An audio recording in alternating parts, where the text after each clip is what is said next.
Saraswati Bhandari YouTube channel पर आपका स्वागत है। आज हम बात करेंगे हमारी 10th की बुक में 3.4 है, उसके आगे 3 क्वेश्चन और दे रखे हैं। क्वेश्चन नंबर 3, क्वेश्चन नंबर 4 और 5 उनको हम सरल करते हैं। उसके पश्चात 3.5 भी करेंगे। तो आप बने रहे चैनल पर और देखते रहें। तो बात आती है कि हमने एक विधि पढ़ी थी, श्रीधराचार्य विधि। और श्रीधराचार्य विधि का क्वेश्चन क्या था? -b plus minus b square minus 4ac बटा 2a। ये जो हमारा फॉर्मूला है, ये फॉर्मूला है श्रीधराचार्य विधि। किसका? कि किसी भी द्विघात समीकरण के शून्य के ज्ञात करने का ये क्या था, हमारे पास सूत्र था। ठीक है। और ये हमारे पास थी द्विघात समीकरण, जिसमें x स्क्वायर का गुणांक होता है a, वो यहाँ रखना होता है, x का गुणांक b वो यहाँ रखना होता है, और जो अचर पद होता है c उसको यहाँ रखते हैं। तो हमने इसके 2 क्वेश्चन कर लिए थे। आज हमारे पास क्वेश्चन नंबर 3 है, और उस क्वेश्चन नंबर 3 को हम करते हैं। तो देखो, किताब खोल लो आप, और उसमें देखो क्या लिखा है कि आंसर ऐसे 2 क्रमागत विषम धनात्मक पूर्णांक, मतलब क्या होना चाहिए? धनात्मक होना चाहिए, पूर्णांक संख्या होनी चाहिए, और क्या होनी चाहिए? विषम होनी चाहिए। तो धनात्मक संख्या हम किसे बोलते हैं? जो पॉजिटिव संख्या होती है, जैसे 5। ये पूर्णांक होनी चाहिए। पूर्णांक संख्या कौन सी होती है? जैसे 0, 1, 2, 3, 4, 5। ये पूर्णांक संख्या होती है। ठीक है, ये पूर्णांक संख्या होती है। धनात्मक की बात आएगी तो ये धनात्मक वाली संख्या लेनी है केवल। ठीक है। और उसके बाद में उसने कहा विषम भी होनी चाहिए। विषम का मतलब 1, 3, 5, 7, ये वाली संख्या कौन सी हो गई? ये होगी विषम धनात्मक पूर्णांक। उसके बाद में लिखिए क्रमागत। क्रमागत का मतलब क्या होता है? क्रम से आगत, मतलब जैसे मान लो ये आएगी, ये ले ली तो अगली संख्या क्या होगी? ये 3 और 5। तो ये बात होगी क्रमागत विषम धनात्मक पूर्णांक की बात। तो देखो, यदि मैं इस संख्या को x मान लूँ, ठीक है, क्रमागत विषम धनात्मक पूर्णांक यदि मैं इसको x मान लूँ, ठीक है, तो अगली विषम संख्या कितने जोड़ने पे आएगी? तो अगली विषम संख्या इसमें 2 जोड़ने पे आएगी। देखो x प्लस 2, तो देखो 3 है, 3 में 2 जोड़ेंगे तो कितना हो जाएगा? 5 हो जाएगा। तो हम जो संख्या मानेंगे वो क्या मानेंगे? हम मानेंगे कि माना विषम धनात्मक पूर्णांक, विषम धनात्मक पूर्णांक x है, तो क्रमागत विषम धनात्मक पूर्णांक, विषम धनात्मक पूर्णांक वो कितना हो जाएगा? x प्लस 2 हो जाएगा। ठीक है। अब उसने क्या कहा है? प्रश्नानुसार अब उसने एक बात कही हमें कि वर्गों का योग, किन के वर्गों का योग? इनके वर्गों का योग कितना है? 290 है। तो हम कहेंगे कि धनात्मक जो पूर्णांक है, तो प्रश्नानुसार धनात्मक पूर्णांक के वर्गों का योग कितना है? 290 है। अतः हम ये लिख सकते हैं क्या? ये पहली संख्या x, तो x का वर्ग, दूसरी संख्या x प्लस 2, तो x प्लस 2 का वर्ग, और इन दोनों का जो योग है, मतलब इन दोनों जो धनात्मक पूर्णांक है विषम, इनके वर्गों का योग, तो हमने स्क्वायर कर दी, तो वर्गों का योग किसके बराबर है? 290 के बराबर है। अब इसको हमें क्या करना है? सरल करना है। तो x स्क्वायर, यहाँ देखो a प्लस बी की घात 2 का फॉर्मूला लगाना है। तो क्या फॉर्मूला होता है? a स्क्वायर प्लस 2ab, तो a का मान इसमें x, b का मान है 2, प्लस b का स्क्वायर, तो ये हो जाएगा 2 का स्क्वायर बराबर में 290। x स्क्वायर और x स्क्वायर जुड़कर कितना हो जाएगा? 2x स्क्वायर हो जाएगा। ठीक है। 2 को 2 से गुणा करेंगे तो ये हो जाएगा 4x, और 2 का स्क्वायर कितना होता है? 4। 290 को इधर लिया हो तो प्लस का 290 इधर आएगा, तो क्या हो जाएगा? माइनस का 290। 2x स्क्वायर प्लस 4x, 290 में से ये 4 जाएगा। ठीक है, ये अचर पद हो गया, ये x का गुणांक है, x स्क्वायर का गुणांक है, तो इसको घटाएंगे तो ये आपके पास आ जाएगा 286 बराबर में 0, माइनस का बचेगा। ठीक है। अब देखो 2 कॉमन आ रहा है, 2 कॉमन ले लो, तो देखो इसमें क्या बचेगा? x स्क्वायर, इसमें 2 बार गया तो इसमें बचेगा 2x, और इसमें 2 का भाग जाएगा तो ये बच जाएगा 1, 4, 3 बराबर में 0। अब ये संख्या क्या है? गुणा में। इसमें 2 स्टेप बनते हैं, या तो ये जो गुणा में इसको बटे में ले जाओ तो 0 में 2 का भाग लगेगा तो 0 आ जाएगा, या फिर इसका मतलब क्या होता है कि इन 2 संख्याओं का गुणा किसके बराबर है? 0 है। तो या तो ये 0 होगा या ये 0 होगा। अब ये तो 0 हो नहीं सकता, तो हम ये कह सकते हैं कि 2 बराबर या तो 2 0 होगा या x² प्लस 2x माइनस 143 क्या होगा 0 होगा। अब 2 0 के बराबर होता है क्या? कभी नहीं होता, तो ये तो 0 हो नहीं सकता, इसका मतलब ये क्या होगा 0 होगा। इसे दे देंगे हम समीकरण नंबर 1 और ये समीकरण हमारी बन गई द्विघात समीकरण। इसके बाद में जो क्वेश्चन है वो क्वेश्चन नंबर 1 की तरह करना है। तो सबसे पहले हम इसकी तुलना करेंगे, तो हम कहेंगे कि समीकरण 1 की तुलना ax² plus bx plus c बराबर 0 से करने पर, इसके साथ तुलना करनी है। तो देखो a की वैल्यू कितनी आएगी, a की वैल्यू तुलना करते हैं अपन, ठीक है। तो क्वेश्चन हम मिटा देते हैं। इसमें क्या होता है कि कई बार क्वेश्चन ना समझ आए ना, तो उसको बैक कर लिया करो वीडियो को वापिस, और वापिस उसी तरीके से समझ लिया करो, तो आपके पास रिवीजन भी हो जाएगा, ठीक है ना। इस पर्सन का रिवीजन भी हो जाएगा।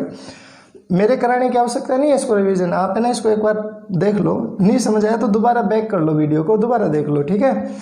तो इसकी तुलना करते हैं। देखो x² का गुणांक a, इसमें x² का गुणांक है 1, तो इसका मतलब a की वैल्यू कितनी आ गई 1, b की वैल्यू कितनी है 2 और c की वैल्यू कितनी है माइनस में 143। माइनस हमेशा साथ रहता है, ध्यान रखना, तो माइनस 143, ठीक है। अब हम क्या करते हैं, हमारे पास विधि है श्रीधर आचार्य द्विघात सूत्र से, तो हम ये द्विघात सूत्र लगाते हैं। तो देखो क्या सूत्र है ये, x बराबर में minus b plus minus b² minus 4ac बटा 2a। तो x बराबर में b का मान देखो कितना है 2, b² का मान 2 का स्क्वायर माइनस 4a का मान 1 और c का मान 143 बटा 2a, a का मान कितना है 1। सरल कर लो, माइनस 2 प्लस माइनस 2 को 2 से गुणा करेंगे तो 4, ये माइनस क्या हो जाएगा प्लस, ठीक है।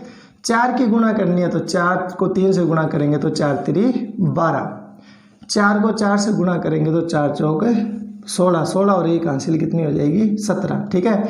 4 एकम 4 और 1 हासिल कितनी हो जाएगी 5 बटा 2। x बराबर में माइनस 2 प्लस माइनस 4 जुड़ेंगे तो ये हो जाएगा 576 बटा 2।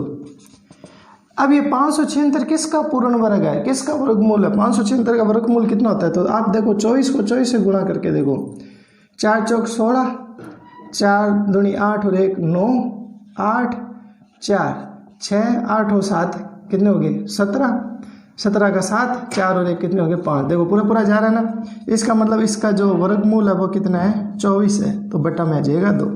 अब इतना सरल होने के बाद में हमें क्या करना है, एक और प्लस निशान लेना है और एक और माइनस निशान लेना है, वो मैं यहाँ मिटा देता हूँ, ठीक है। ये आपने देख लिया होगा, साथ साथ में इसको आप उतारते जाओ तो चाहे उतारते जाना। तो हम एक बार क्या लेते हैं, इसका प्लस निशान लेते हैं। तो हम लिखेंगे जब फर्स्ट कंडीशन, जब x क्या हो धनात्मक हो, और जब x धनात्मक होता है तो x की वैल्यू होगी -2 प्लस 24 बटा 2। यहाँ पे क्या करना है, प्लस चिन्ह लेना है, ठीक है। सरल कर लो इसको, तो -2 और प्लस 24 करेंगे तो क्या बचेगा, प्लस का 22 बटा 2 और 22 में 2 का भाग लगेगा तो x की वैल्यू कितनी आ गई 11। तो ये वैल्यू आई आपके पास 11। तो इसके अकॉर्डिंग x की वैल्यू 11 आई, तो दूसरी विषम संख्या कितनी हो जाएगी, दूसरी विषम संख्या हो जाएगी, तो हम लिखेंगे द्वितीय विषम संख्या या क्रमागत विषम संख्या। तो द्वितीय विषम संख्या हो जाएगी हमारे पास 11 में 2 जोड़ दो तो 11 और 2 कितने हो गए 13, ठीक है। तो उत्तर आ जाएगा 11 और 13। सेकंड कंडीशन, जब x क्या हो ऋणात्मक हो, x नहीं है सॉरी, ये चिन्ह लेना है हमें, जब चिन्ह क्या हो धनात्मक हो और जब चिन्ह क्या हो ऋणात्मक हो। तो अब हम चिन्ह क्या लेते हैं, ऋणात्मक लेते हैं। तो x की वैल्यू हो जाएगी -2 माइनस 24 बटा 2, 24 और 2 जोड़ोगे तो -26 बटा 2 और 26 में 2 का भाग लगेगा तो माइनस में 13। हमारे प्रश्न में क्या लिखा हुआ था, शुरू में हमारे प्रश्न में ये दिया हुआ था कि हमें लेनी है विषम पूर्णांक संख्या, वो भी धनात्मक, और ये क्या है ऋणात्मक। तो ये तो संभव नहीं है, तो हम कहेंगे यह संभव नहीं है। तो देखो हमारा उत्तर क्या हो जाएगा, ये हो जाएगा कि वो दोनों संख्या क्या होगी 11 और 13 हो जाएगी। अब बात आती है कि क्या ये हमारा क्वेश्चन सही है क्या। तो इसकी हम जांच करते हैं। तो हमारे पास देखो सबसे पहले क्या कहा था कि इस संख्या का वर्ग और 13 का वर्ग और इनका योग कितना आना चाहिए, 290 आना चाहिए। तो हम इन दोनों को जोड़ते हैं। तो 11 को 11 से गुणा करेंगे तो 121 और 13 को 13 से गुणा करेंगे तो 169। इनको जोड़ लो, 21 ये जुड़ेंगे तो कितना हो जाएगा, 90 हो जाएगा। ये टोटल जोड़ होगा 290। तो हमने इसकी जांच भी कर ली, तो ये हमारा क्वेश्चन बिल्कुल सही है। ठीक है, तो इस तरीके से आप इसकी एक बार जांच कर सकते हैं कि क्वेश्चन सही है कि कैसे है। ठीक है, अब इसके बाद हम नेक्स्ट बात करते हैं। एक क्वेश्चन हो रहा है, किताब में पढ़ो आप। अब क्वेश्चन में लिखूंगा नहीं, किताब में पढ़ रहा हूँ, आप समझना। से दिया भाई प्रश्न नंबर 4 है, दो संख्याओं के वर्गों का अंतर कितना है, 45 है। छोटी संख्या का वर्ग बड़ी संख्या का क्या है, 4 गुना है। तो सबसे पहले मैंने मान ली कि मानना कि बड़ी संख्या कितनी है, बड़ी संख्या मैंने मानी x है। ठीक है, बड़ी संख्या कितनी मान ली, x मान ली। तो इसने एक लाइन दी है, प्रश्नानुसार क्या दिया हुआ है, हमें दिया हुआ है कि छोटी संख्या का वर्ग, छोटी संख्या का वर्ग है वो बड़ी संख्या का क्या है, 4 गुना है। वो क्या है, बड़ी संख्या का 4 गुना है। एक बात तो ये दे रखी है, तो हमारे पास छोटी संख्या क्या हो जाएगी, तो हम ये लिखेंगे कि छोटी संख्या का वर्ग, ये वर्ग कर दिया। बड़ी संख्या क्या मानी थी, x, तो x मानी उसका 4 गुना, तो इसको क्या करो 4 से गुणा कर दो। मतलब छोटी संख्या का जो वर्ग है वो क्या किसके बराबर है, 4x के क्या हो जाएगा, बराबर हो जाएगा। ठीक है, तो बड़ी संख्या तो हमारे पास x और जो छोटी संख्या का वर्ग है वो किसके बराबर है, 4x के बराबर है। फिर हमें एक बात और दी थी, प्रश्नानुसार हमें ये बात की है कि इन दो संख्याओं के वर्गों का अंतर 45 है। तो दो संख्याओं के वर्गों का अंतर कितना है, 45 है। तो हमें वो दोनों संख्याएं क्या करनी है, ज्ञात करनी है। तो देखो बड़ी संख्या तो है x, छोटी संख्या का वर्ग किसके बराबर है, 4x के बराबर है, दे रखा है। तो हमें प्रश्न अनुसार दो संख्याओं के वर्गों का अंतर 45 है। तो दो संख्या कौन सी, एक तो ये बड़ी संख्या और एक ये कौन सी, छोटी संख्या। इनके वर्गों का क्या करना है, हमें अंतर निकालना है। और वो अंतर किसके बराबर आएगा, वो अंतर हमारे पास आएगा 45 के बराबर आएगा। ठीक है, तो अभी क्वेश्चन को करते हैं। तो देखो क्या आएगा, ये जैसे x है तो ये क्या हो जाएगा हमारे पास है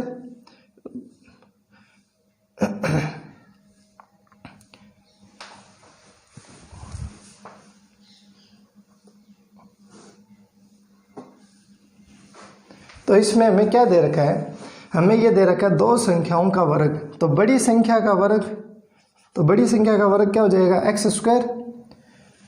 फिर वर्ग किसका, छोटी संख्या का वर्ग। तो छोटी संख्या का वर्ग तो हमें दे रखा है, कितना दे रखा है, 4x। और इन दोनों का जो अंतर है, माइनस है, वो किसके बराबर है, 45 के बराबर। ये बात हमें दी हुई है। ठीक है, तो ये हमारे पास आ जाएगा x² - 4x। 45 को इधर ले आओ तो माइनस का 45 बराबर में हो गया 0। तो ये हमारे पास बन गई द्विघात समीकरण। तो हम ये लिखेंगे, ये है द्विघात समीकरण। ये क्या चीज़ है, द्विघात समीकरण है। अतः इसकी तुलना हम ax² + bx + c = 0 से तुलना करने पर, तो इसके साथ हम क्या करेंगे, तुलना करेंगे। तो देखो a की वैल्यू, b की वैल्यू और c की वैल्यू कितनी आएगी। x² का गुणांक 1 है तो a की वैल्यू कितनी आई, 1। x का गुणांक -4 तो b की वैल्यू कितनी आई, -4। और c की वैल्यू कितनी आई, -45। तो अब हमारे पास श्रीधार्याचार्य सूत्र है। इस सूत्र की सहायता से हम क्या करते हैं, वैल्यू ज्ञात करते हैं। तो हम लिखेंगे, अतः श्रीधराचार्य सूत्र से या द्विघात सूत्र से, तो x की वैल्यू है -b ± b² - 4ac/2a। इसमें क्या करते हैं, हम वैल्यू लिख देते हैं। तो देखो क्या वैल्यू आएगी, x बराबर में 2, a की वैल्यू हमारे पास 1, माइनस सूत्र में है ही माइनस, b की वैल्यू है -4 ± b का स्क्वायर तो -4 का स्क्वायर -4, a की वैल्यू 1 और c की वैल्यू -45, 1 -45। ठीक है, सरल करो, 2 को 1 से गुणा किया 2, माइनस माइनस हो गया प्लस, तो ये प्लस का आ गया 4, प्लस माइनस, -4 को -4 से गुणा करेंगे 16, माइनस माइनस हो जाएगा प्लस, और 45 को 4 से गुणा करेंगे तो कितना आएगा 180। ठीक है, गुणा करो, 5 चौक 20, 4 चौक 16 और 2 हासिल, ये हो जाएगा, तो 4 प्लस माइनस ये हो जाएगा 196/2। 196 किसका वर्गमूल होता है? 14 का। गुणा करके देख लो, 14 को 14 से गुणा करो, 4 चौक 16, 5 4 1 6 9 1, 196। ठीक है, तो फर्स्ट कंडीशन, जब चिन्ह क्या हो धनात्मक हो, तो हम चिन्ह क्या लेते हैं? धनात्मक लिखते हैं। तो x की वैल्यू कितनी आएगी? 4 + 14/2, 14 4 कितना हो गया? 18/2, और 18 में 2 का भाग लगेगा तो x की वैल्यू कितनी आएगी? 9। ठीक है, दूसरी कंडीशन, जब चिन्ह क्या हो? ऋणात्मक हो, तो उस कंडीशन में x की वैल्यू कितनी आ जाएगी? 4 - 14/2, 4 में से 14 गए -10/2, और 10 में 2 का भाग जाएगा तो कितना आ जाएगा? x की वैल्यू -5 आ जाएगी। ठीक है, तो हमने है ना x की वैल्यू निकाल ली, और x की वैल्यू कौन सी है? बड़ी संख्या है x। ठीक है, तो बड़ी संख्या x कितनी आई? 9 आई, तो ये हो जाएगी बड़ी संख्या x बराबर में हो गई 9।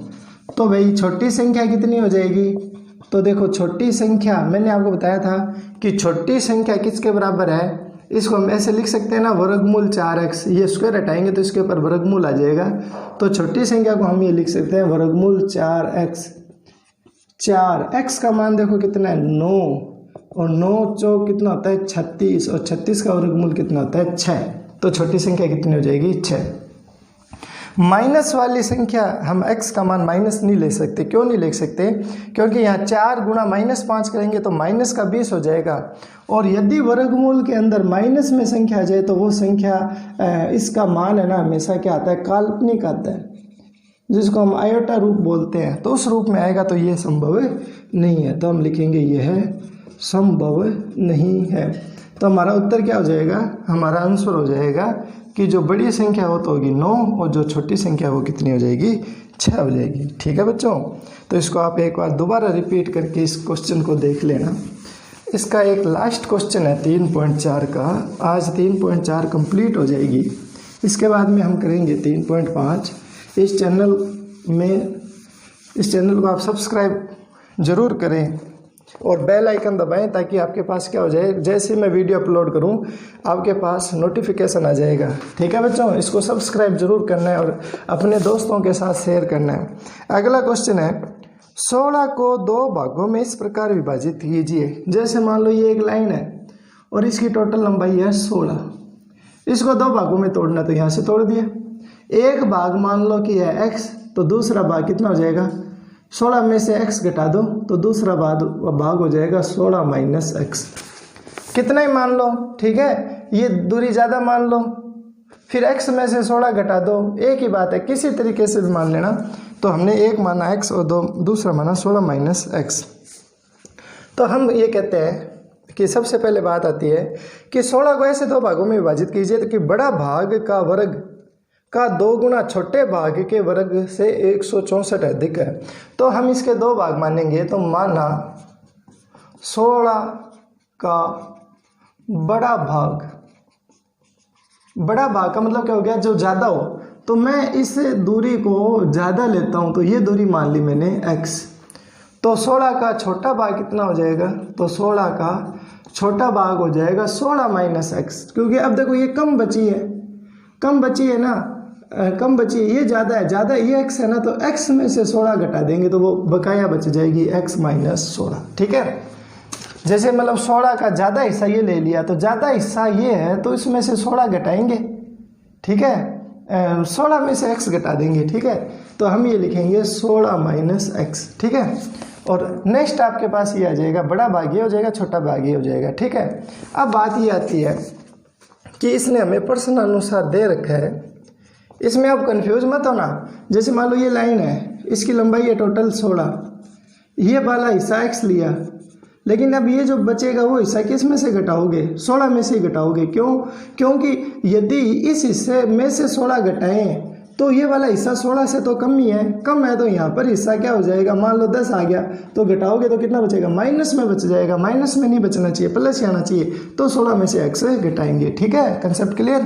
तो इसके बाद में प्रश्न अनुसार हमें दे रखा है, हमें ये दे रखा है कि बड़े भाग के वर्ग,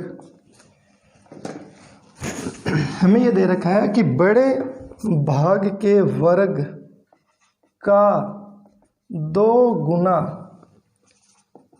छोटे भाग के वर्ग से, छोटे भाग के वर्ग से 164 अधिक हो। ये बात हमें दे रखी है, तो हमें अब इसका क्या करनी है? समीकरण बनानी है।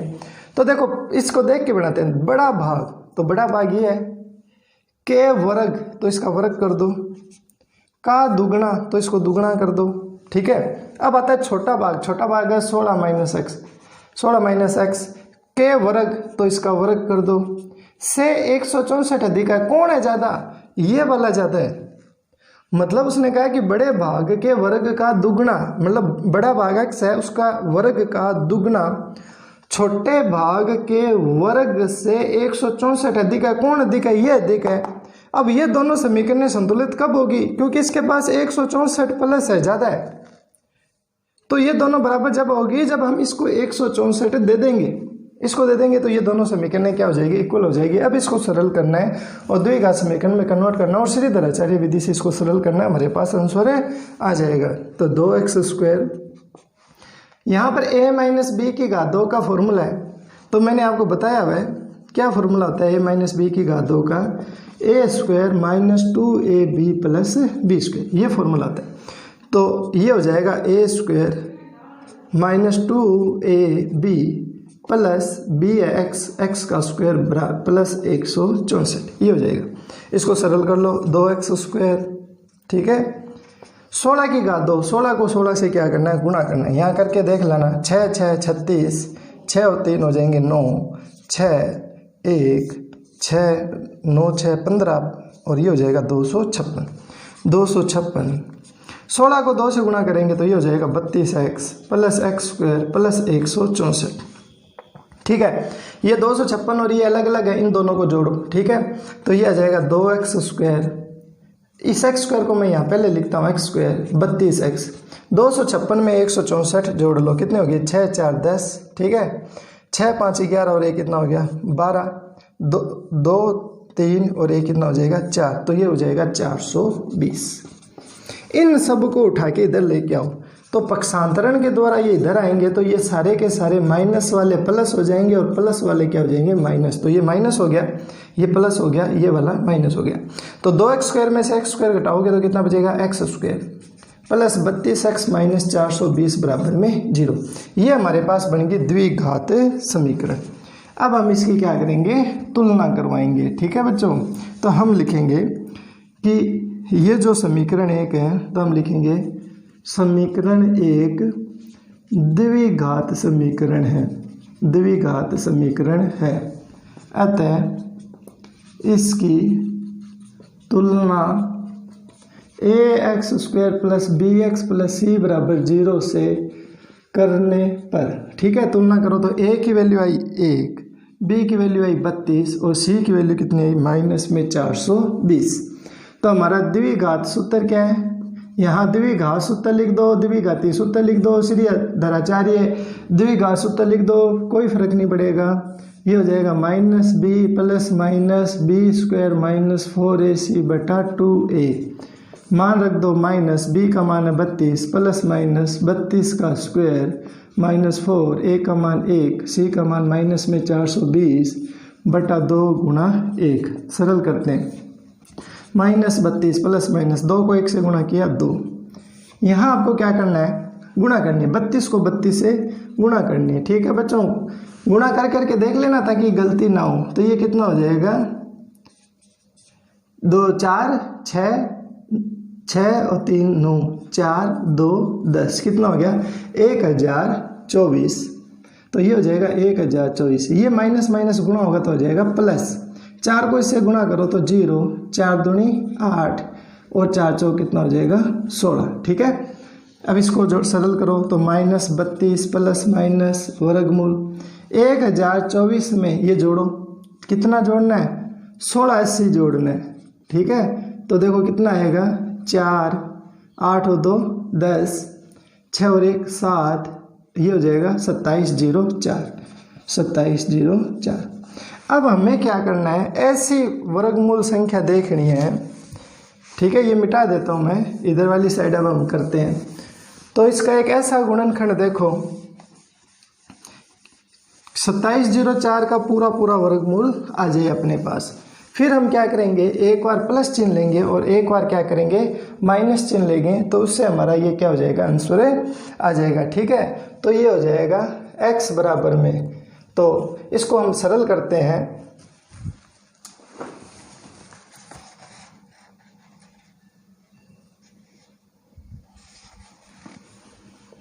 तो बात आती है कि -32 प्लस माइनस बटा 2 2704 है। तो आप क्या करो 52 को 52 से गुणा करो। देखो 4 5 दूनी 10, 0 25 और 1 कितना हो गया 26, 4072।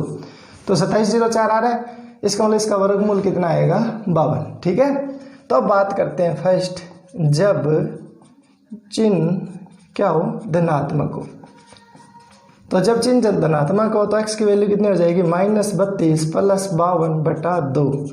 तो 32 में से 52 गए, प्लस के कितने बचेंगे 20 बटा 2, और 20 में 2 का भाग लगाओगे तो x की वैल्यू कितनी आ गई 10। सेकंड कंडीशन, जब चिन्ह क्या हो ऋणात्मक हो। तो जब चिन्ह ऋणात्मक हो तो क्या आएगा -32 माइनस 52 बटा 2। 32 और 52 कितने हो जाएंगे माइनस में 84 बटा 2, और घटाओ ये भाग लगेगा 2 का तो कितना आएगा माइनस में 42। तो आप देखो x की वैल्यू आएगी -42, और हमारे पास जो रेखा दी थी शुरू में उसकी टोटल लंबाई कितनी थी 16, तो -42 तो हो ही नहीं सकता ना। तो हम कहेंगे कि x बराबर में -42 क्या है, असंभव है। ठीक है, पहली बात तो संख्या माइनस में है, दूसरी बात इसकी लंबाई 16, इसके पास कितनी आ रही है 42 आ रही है। तो हमारे पास x की वैल्यू आई 16, तो हमारे पास छोटा जो भाग है वो तो हो गया x बराबर में 16। तो अब इसकी सहायता से हम बड़ा भाग निकालते हैं। तो बड़ा भाग फॉर्म क्या था 16 माइनस x, 16 x की वैल्यू है 10, और 16 में से 10 जाएंगे तो कितना हो जाएगा 6। तो इसके 2 हिस्से हो गए, एक हिस्सा था 10 और छोटा भाग कितना हो जाएगा इसका 6। तो इसका उत्तर कितना हो जाएगा 10,6। ठीक है बच्चों, इस तरीके से ये 3.4 के 3 क्वेश्चन हमने कंप्लीट कर लिए हैं। कल करेंगे हम 3.5। तो आप इस चैनल को सब्सक्राइब ज़रूर करें और अपने दोस्तों के साथ शेयर करें। धन्यवाद।